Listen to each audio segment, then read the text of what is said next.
വളരെ ഒരു പ്രതിസന്ധിയാണ് ഇപ്പം നേരിടുന്നത്. ഇപ്പം ഞങ്ങൾ ചെറുകിടക്കാരെന്ന് പറയുന്നത് ഇപ്പോഴേ ഗ്രൗണ്ട് വാട്ടർ അതോറിറ്റി പറയുന്നു ഒരു മീറ്റർ ഫിറ്റ് ചെയ്യണം. ഈ മീറ്റർ ഏകദേശം ഒരു 50,000 റുപ്പീസ് കോസ്റ്റ് വരുന്നു. പിന്നെ CCTV അവിടെ ചെയ്യണം. പിന്നെ ഒരു വർഷത്തെ GST അവർക്ക് കൊടുക്കണം. ഇങ്ങനെയൊക്കെ വരുന്ന സാധാരണക്കാരായ ഞങ്ങളെപ്പോലുള്ള മാനുഫാക്ചറേഴ്സിന് ഏകദേശം ഒരു 3 ലക്ഷം രൂപയോളം ഇപ്പം തന്നെ ഞങ്ങൾക്ക് ഉണ്ടാകുന്ന സ്ഥിതിയാണ്. 2018 നമ്മൾ വെള്ളപ്പൊക്കം, പിന്നെ കോവിഡ്, ഇതെല്ലാം കഴിഞ്ഞിട്ട് ഞങ്ങൾ ഇപ്പോഴും കടക്കണിയിലുണ്ട്.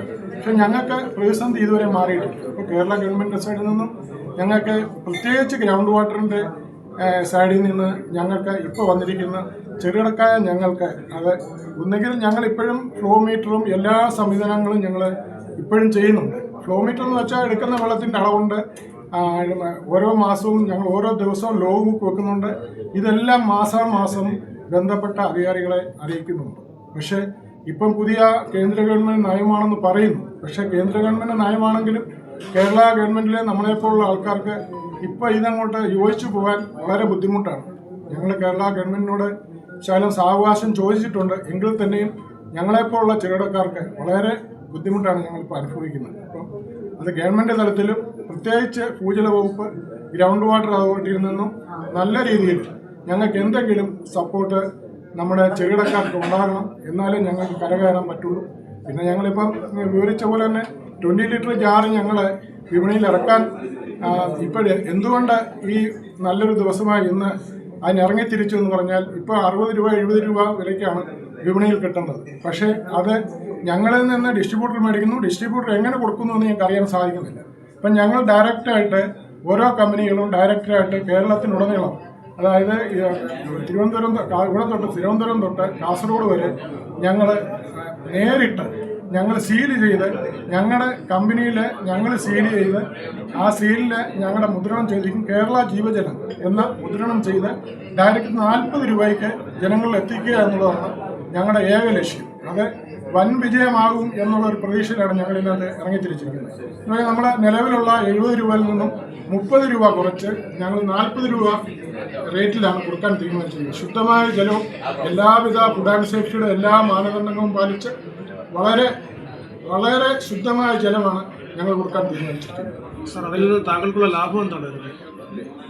ലാഭം നിലവിലുണ്ടല്ലോ. ലാഭം നിലവിലുണ്ട് എന്ന് പറഞ്ഞു കഴിഞ്ഞാൽ ഇത് ഉണ്ടാവാനുള്ള ഒരു മെയിൻ കാരണം എന്ന് പറയുന്നത്, ഇപ്പം 6 മാസത്തിലൊരിക്കൽ അല്ലെങ്കിൽ 3 മാസത്തിലൊരിക്കൽ ഫുഡ് സേഫ്റ്റിക്കാർ, BIS ഇവരൊക്കെ വന്ന് നമ്മുടെ കമ്പനിയിൽ നിന്ന് സാമ്പിൾ എടുക്കും. ഈ സാമ്പിൾ അവർ കൊണ്ടുപോയി ലാബിൽ കൊടുത്ത് പരിശോധിക്കുമ്പോൾ അത് പാസ്സാവും. അതിന് ടെസ്റ്റിൽ യാതൊരു കുഴപ്പങ്ങളുമില്ല. ഒപ്പം മാർക്കറ്റിൽ വാഹനങ്ങളിൽ കൊണ്ടുപോകുന്ന സാമ്പിൾ അവരെടുക്കുമ്പോൾ ഇത് ഫെയിലാവുന്നു. അപ്പം നമ്മൾ കൊടുക്കുന്ന സാധനം ഇത് ഒരിക്കലും ഫെയിലാവില്ല. രണ്ടും ഒരേ സാധനമല്ലേ കൊടുക്കുന്നത്. അത് എന്തുകൊണ്ടാണ് നമ്മൾ പഠിക്കാൻ വേണ്ടി ഇതിനെക്കുറിച്ച് നോക്കിയപ്പം നമ്മുടെ കമ്പനിയിൽ വന്ന് 100 ജാറ് ഫില്ല് ചെയ്യും. 100 ജാർ അവർ വീട്ടിൽ അക്വാഗാർഡ് ഫിൽറ്റർ വാങ്ങിച്ചു വെച്ചിട്ട് വീട്ടിൽ നിന്ന് ഫില്ല് ചെയ്ത് കൊണ്ടുപോവാണ്. ഇത് വാങ്ങി കുടിക്കുന്ന ജനങ്ങൾക്ക് ഇത് കണ്ടുപിടിക്കാൻ സംവിധാനങ്ങളൊന്നുമില്ല. സേഫ്റ്റിക്കാരെടുത്ത് പരിശോധിക്കുമ്പോൾ സീൽ വെച്ചല്ലേ കൊടുക്കുന്നത്. ഉണ്ടാക്കും. എല്ലാവർക്കും സീല് കള്ളനോട്ട് അടിക്കുന്ന കേരളത്തിൽ അല്ലെ ഇന്ത്യയിൽ ഒരു സീൽ ഉണ്ടാക്കുന്നതിന് വലിയ കാര്യമൊന്നുമില്ല. പിന്നെ ഞങ്ങൾ എന്ന് പറയുന്നത് ഞങ്ങളുടെ വാഹനങ്ങളിൽ ഞങ്ങളുടെ ഡ്രൈവറെ വെച്ചിട്ട് ഞങ്ങളുടെ കമ്പനി ഡയറക്റ്റ് ഓരോ കമ്പനി 5 വാഹനം വാങ്ങിച്ചിട്ട് ആ കമ്പനി ഡയറക്റ്റാണ് ഇനി ചെയ്യാൻ പോകുന്നത്. ഏജൻസികളെ ഒഴിവാക്കിയാണ്. ഇതേപോലുള്ള ഒരു ഫ്രോഡ് പണിയുന്നതുകൊണ്ടാണ് നമ്മൾ അവരെ ഒഴിവാക്കുന്നത്.